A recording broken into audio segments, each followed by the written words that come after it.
The United States and Kazakhstan will mark 30 years of diplomatic ties next year. What are some of the biggest achievements in cooperation between the two countries? To talk about this, I will meet with the ambassador of the United States to Kazakhstan, Mr. William Moser. Mr. Ambassador, thank you for agreeing and for welcoming us here. We are at a safe distance, so I'm going to take my mask off. Oh, may I also? Of course, absolutely, please. Oh, thank you. Mr. Ambassador, I wanted to start with the pandemic. It has absolutely changed our daily lives. It has altered the way the countries cooperate between each other. It has actually crippled businesses in certain sectors, exposed lots of weaknesses in healthcare systems. What do you think are some of the biggest hard-learned lessons for Kazakhstan are? And also, what are some of the weaknesses that the pandemic has exposed here in Kazakhstan? Well, Lyazzat, first of all, I want to thank you for giving me the opportunity to talk with you today, and also to have this outreach to your many viewers in several countries in Central Asia. This is a great opportunity for me as the U.S. ambassador to Kazakhstan. But regarding the pandemic and its effects and the hard lessons learned, I think that the first thing I want to say is, more than anything, it's shown that there are certain things that we've been talking about in terms of weaknesses of the Kazakhstani economy that the pandemic has really pointed out. You know, you really learn the problems about not having a diversified economy when oil prices drop below $30 a barrel. And this is, Kazakhstan has done a lot with its oil wealth. Now you have this beautiful capital here in Nur-Sultan that really the oil has really made it possible for Kazakhstan to put resources into that and into its people, because the education level has grown. Even small towns in Kazakhstan look wonderful today compared to how they looked 25 years ago when I was in Almaty. But what we've seen is that because of this dependence on oil, that the government runs out of revenue very quickly when the oil prices drop below a certain level. Now, what have we always said about this, and what the government itself says? Diversification is necessary. And that means exploring new sectors of the economy to actually both supplement the oil, and as oil starts to disappear as importance of a commodity, that it can actually become new sources of revenue. Now, the one where Americans feel like we have a very much a competitive advantage is agriculture. You know, there are millions of Kazakhstani farmers, but most of them don't make a whole lot of money, and they're engaged in what we call subsistence farming. But our American agricultural experts have talked to these farmers and worked with them, and they realize that as farmers, they have a great deal of talent. But what they're missing are the technological innovations of modern agriculture. That's better agricultural equipment. That's better agricultural vaccines, or even cattle or other animal sperm and embryos, all of the things that go to make a modern agricultural economy. And we believe that Kazakhstan, working with American international agricultural interests, can build a successful agricultural economy. And I always say that this could be what I call affectionately the new oil. But actually what it is taking something where Kazakhstan has an immense potential already, and then turning it into a new frontier for the development of the economy. Because what Kazakhstan really needs to focus on to make a difference coming out of the pandemic is, how do we build a better economy for the people of Kazakhstan? Because that really has to be the goal. Oh, thank you, Mr. Ambassador. We will come back to the economic cooperation between the two countries just in a minute. Going back to the pandemic, well, the United States has been hit severely by the pandemic, but despite that, the country has continued to provide assistance to its partners internationally. And during our interview in February, U.S. Secretary of State, Mr. Pompeo, said that the United States is helping the testing laboratories in Almaty as well. What else? What kind of other help has been provided here to Kazakhstan during the pandemic? Well, during the pandemic, we've given Kazakhstan about $5.8 million of assistance. Now, about half of this has been in commodities, in other words, medicines, medical supplies, those things. But the other things are both technical assistance and then high-tech laboratory equipment, and the things to try to make Kazakhstan's scientists work better. And you know, we've done a lot, whether it's in working with scientists in Kazakhstan through our Centers for Disease Control and Prevention. And we have had this program here since 1995. When I came to Kazakhstan in 1996 for the first time, CDC had already been here a year. And what were they doing? They were doing the same thing they're doing now, working with the Ministry of Health, working with the health officials, training local health officials to better work on disease control, and then to also get out there and look for practical solutions to help Kazakhstan deal with all sorts of diseases, whether it be AIDS or whether it be today's threat, which is the pandemic. We've also done a great deal of work with Kazakhstan's epidemiologists because we want to make sure that they have the training, the equipment, and the knowledge in order to help us in the worldwide fight against this pandemic and other pandemics in the future. One of the areas that has been disrupted during this pandemic is international travel. What are the regulations applied to the Kazakh citizens and people traveling to the United States at the time, if there are any traveling at the moment? Have the U.S. visa issuance procedures been changed or been disrupted? And the current U.S. administration has proposed to eliminate duration of status on visas for exchange students, for international students, and people working in international media. What do these proposed changes mean? And should Kazakh students in the United States or my colleagues be at all worried about the changes? Well, I would say this. You know, I have a lot of friends in Kazakhstan, and many of whom have called me and asked me, what do I do about this visa case? I even had a friend that grew up in Semipalatinsk, and he called me from Canada and saying a friend of his called him and said, well, what am I supposed to do? My daughter's stuck in the United States and she can't get back. These are very real stories and have been one of the definitely things that we've all seen because of the pandemic. But I want to assure you that the United States is going to welcome students again. We're in a temporary, and we're going to welcome visitors again. We're in a transition period because of the pandemic, but we're not changing how we view these very important visitors to the United States. And one of the things I always say is, I'm just one ambassador, but when you have students and other visitors that go to the United States, they actually are become thousands, tens of thousands of representatives, and they're the true ambassadors who build those people-to-people ties that have made the relationship between Kazakhstan and the United States so strong. But regarding your question about where to get the information, what I told my friends is what I'll tell you. Look at our website. Look at the consular information on there, because it gets so specific about about what type of visa you have and what your individual circumstances are. These are things that are best handled by the experts in this. And I can give general advice, but they're going to get much better information from looking at our website. Mr. Ambassador, trade between the United States and Kazakhstan stands at $2 billion US per year.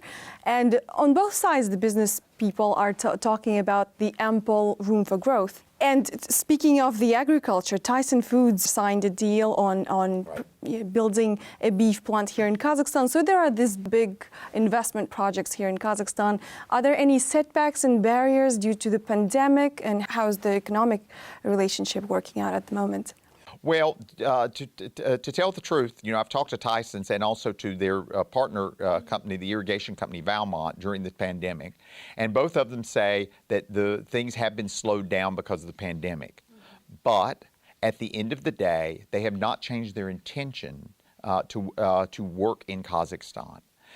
Yes, the pandemic has delayed things, and I think regarding your previous question, travel's difficult right now, and so it's made some of those circumstances difficult.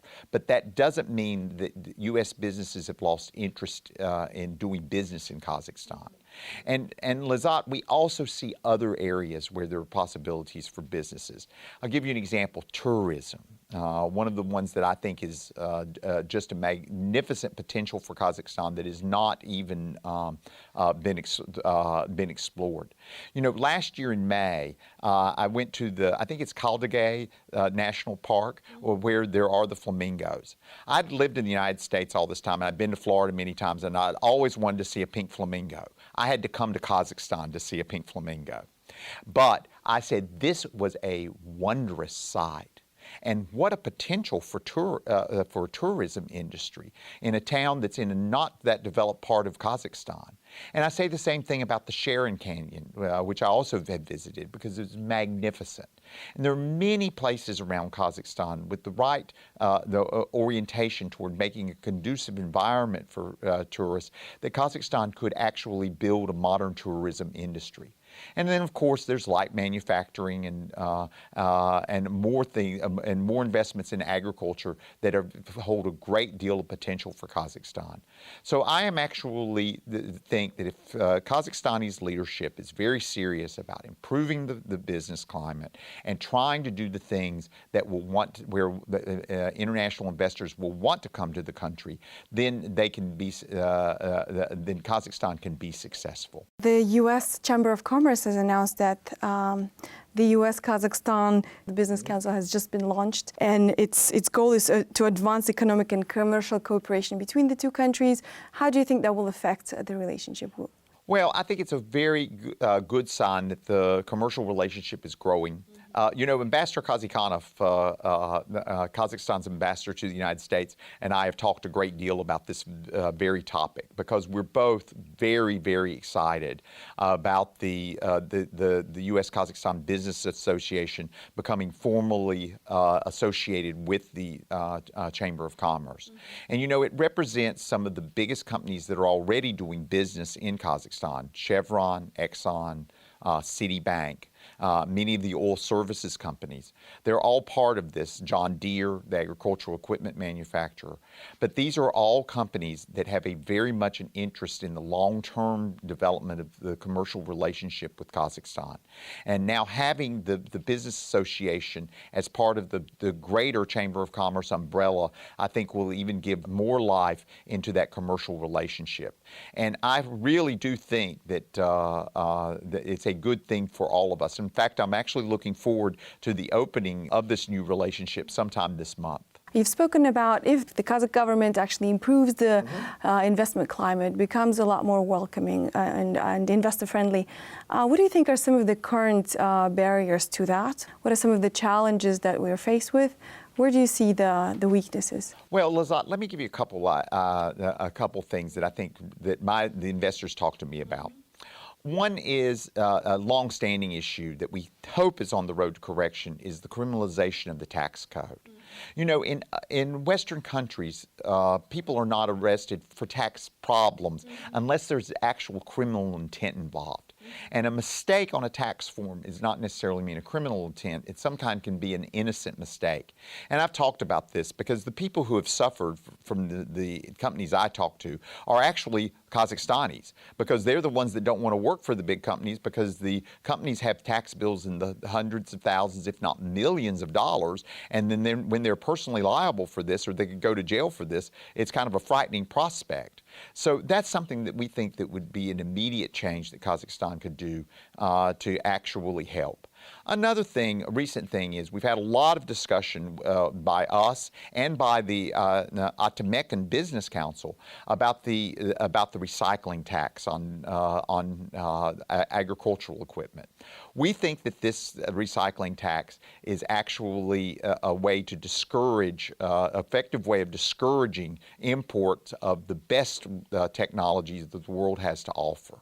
And we know that it's important to create jobs in Kazakhstan, but at the same time, we also want Kazakhstani farmers to have the benefit of the best agricultural equipment so they can become those successful and wealthy farmers that we think that there is the potential to see in Kazakhstan.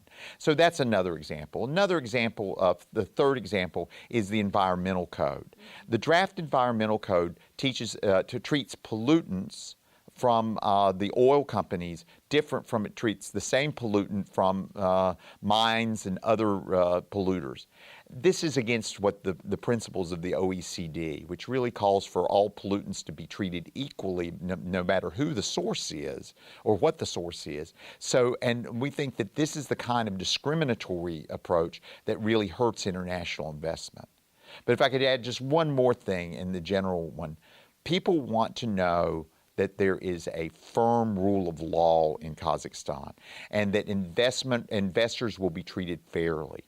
This is one reason that many of us have a great deal of hope for the Astana International Financial Center and its common law judges. And we think that this, that administer English common law, we think that this is a big hope for the future. But this is the kind of practice that needs to be incorporated in all legal systems in Kazakhstan so that investors can know that once they come here, they'll be treated fairly. Speaking of the rule of law, one of the areas where the U.S. wants to help Kazakhstan advance is the promotion of the rule of law and human rights and respect for human rights in Kazakhstan. What progress do you think Kazakhstan has made in these areas? And how is the United States helping and assisting in this? Well, first of all, Lyazzat, I want to say very clearly that rule of law is actually very important to businesses, but it's just as important for individuals. Because this is the way that we feel that you unleash the potential of your citizenry. When people know that the government is going to treat them fairly and consistently, then they will be encouraged to do the things to build the economy and make Kazakhstan a more successful country. You know, when I look at the young people in Kazakhstan, and this is based on my perspective of being here 25 years ago and being back today, I see a lot of optimism, enthusiasm, and just really the overall smarts among the young Kazakhstanis. But what you want to do is for them to have, that's the reason why you need rule of law to protect their basic human rights, so they feel that the society is being fair to them and offers them a fair future. And when you show the young people that there is a future in the country, then you will have a richer society, and it's good for everybody. Now, I do want to say, I have been very encouraged by President Tokayev's reform agenda. And I think that he is making steps in the right direction. But we want all Kazakhstanis to encourage him to keep going further. He definitely has the support of my colleagues in the international community, and this is something that we want the public to embrace as well, is that the reform and establishing a firm respect for basic human freedoms is essential to the development of Kazakhstan.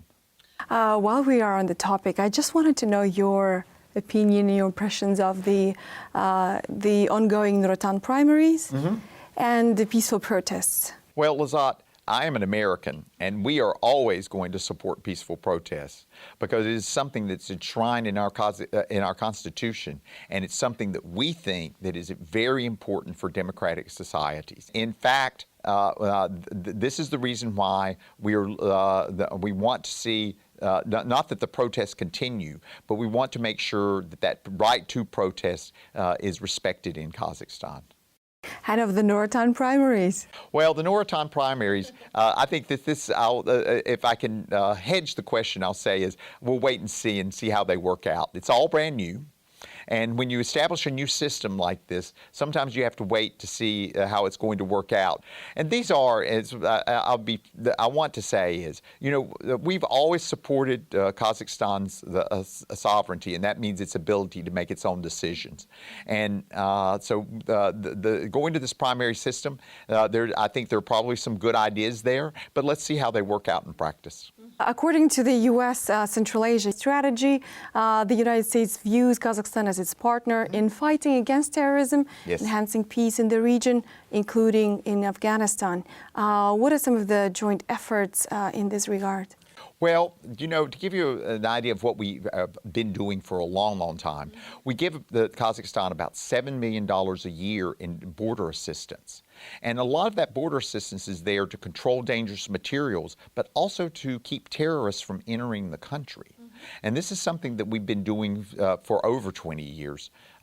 In fact, we were doing this when I worked here in the embassy in Almaty from 1996 to 1999. But perhaps the most shining example of our cooperation on terrorism since I've been here this time is the Jusan operation. Kazakhstan took the courageous decision to bring back to its territory 600 people, mainly families of women and children, and a few terrorist fighters, foreign terrorist fighters, brought them back to the Kazakhstan, and the United States was happy to help with the logistics to bring them back from Syria and Iraq. Why?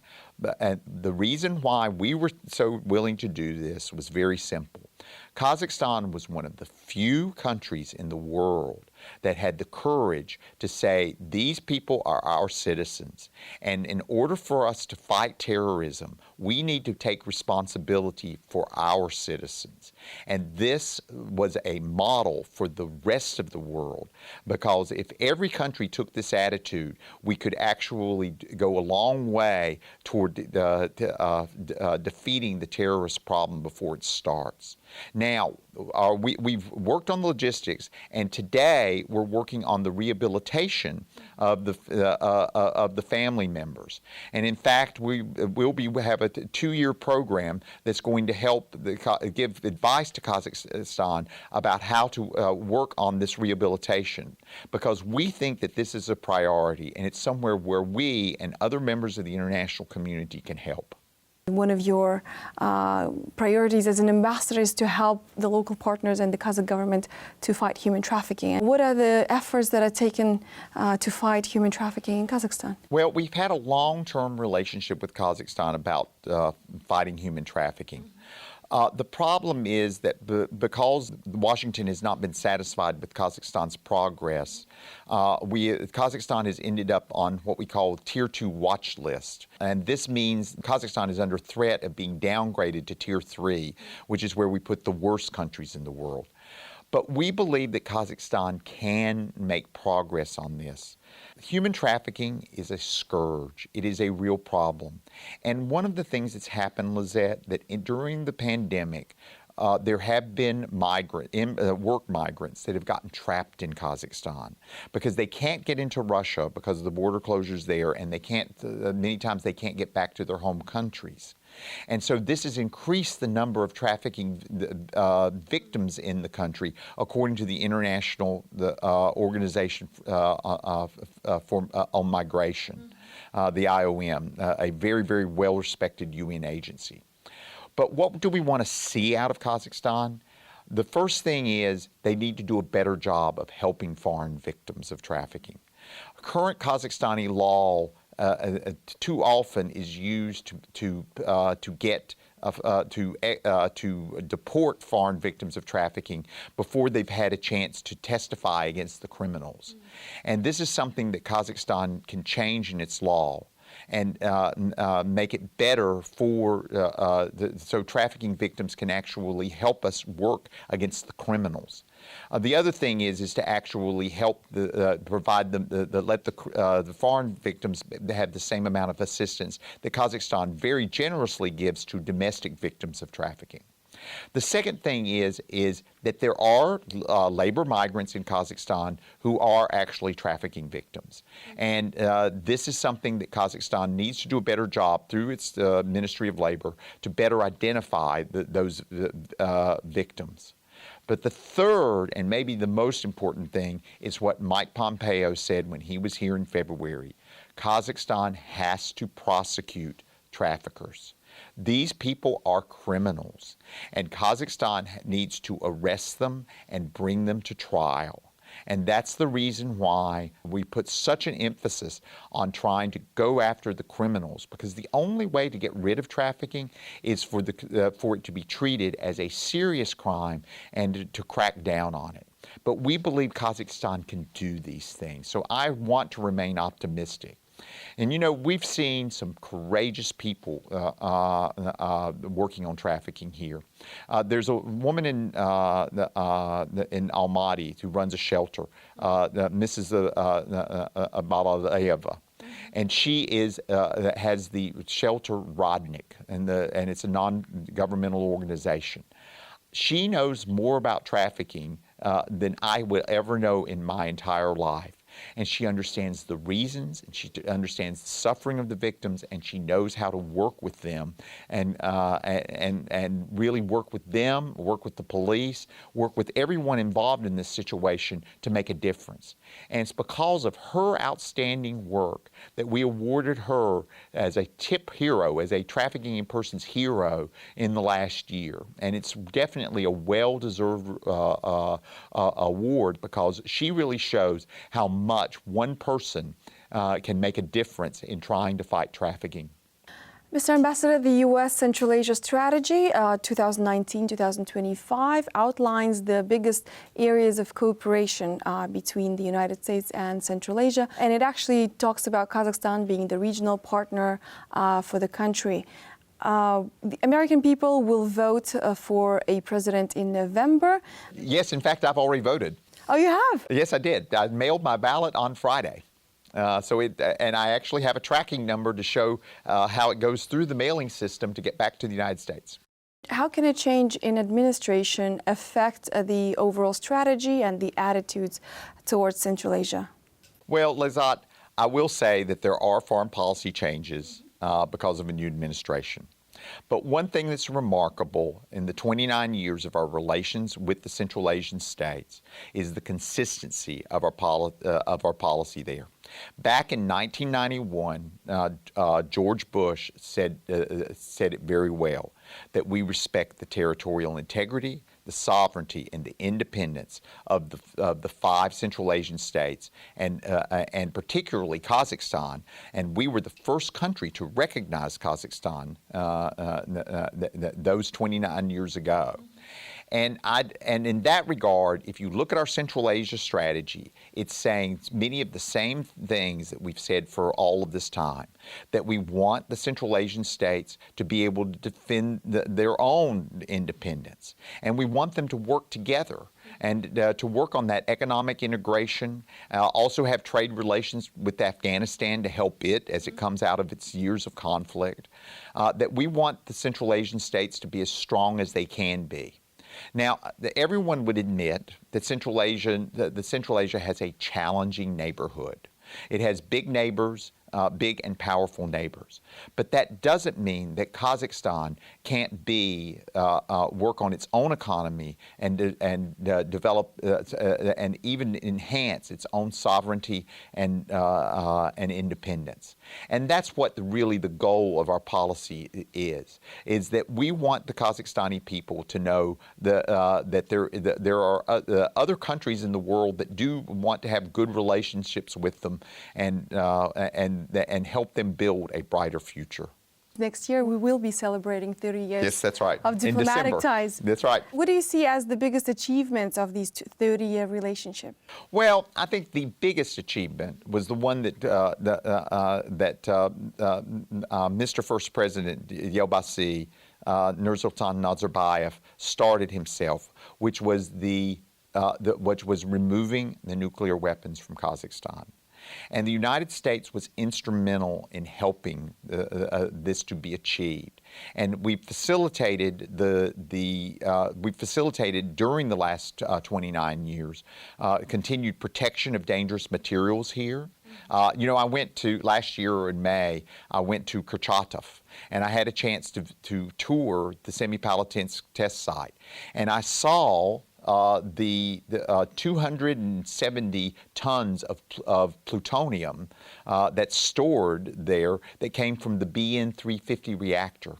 When I first came to Kazakhstan in 1996, and even when I left in 1999, the BN-350 reactor was still producing plutonium.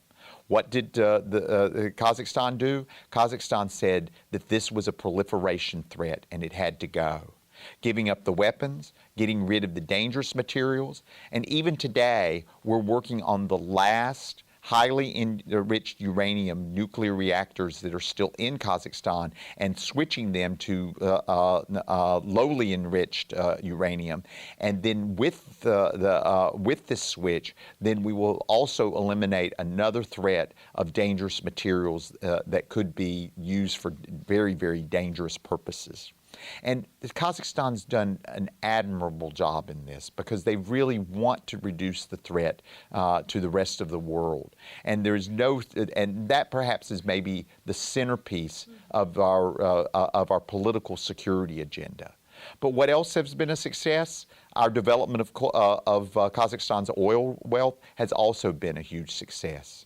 And when I see Kazakhstan today, I realize how well that wealth has been spent because the country is much wealthier than it was before. And as I said before, I see a lot of educated and talented young people, which is wonderful to see. So those are just two. The list is actually quite long, but we've come a long way in those 29 years. Mr. Ambassador, I need to know your opinion of the sequel to Borat that is set to come out soon. Are you looking forward to it? How does it affect the way Americans perceive Kazakhstan? It is part of pop culture. It is part of pop culture. To what extent do you think that affects the image of the country in the United States? Well, Lyazzat, you know, to tell you the truth, I have never seen the movie from start to finish. I've seen little parts of it, but I never saw the first Borat. Regarding the second one, at the end of the day, it's a movie. And people go to the movie and they see it and that's it. But remember when I talked to you the importance of those tens of thousands of Kazakhstanis that have been in the United States or spent time in the United States? Those are the true ambassadors. And people's perception of the country and what they think of it without having visited it are shaped more by those personal contacts they've had. And there's been a lot of talented and representatives of Kazakhstan in the United States, you being one of them, and those are the people that really represent the country. And they're going to remember that a lot longer than they will any movie that they may or may not, that people may or may not have seen. Well, thank you, Mr. Ambassador. Thank you so much. This has thank been you very much. A wonderful Lyazzat. conversation. Pleasure for me too, and really enjoyed being with you this afternoon.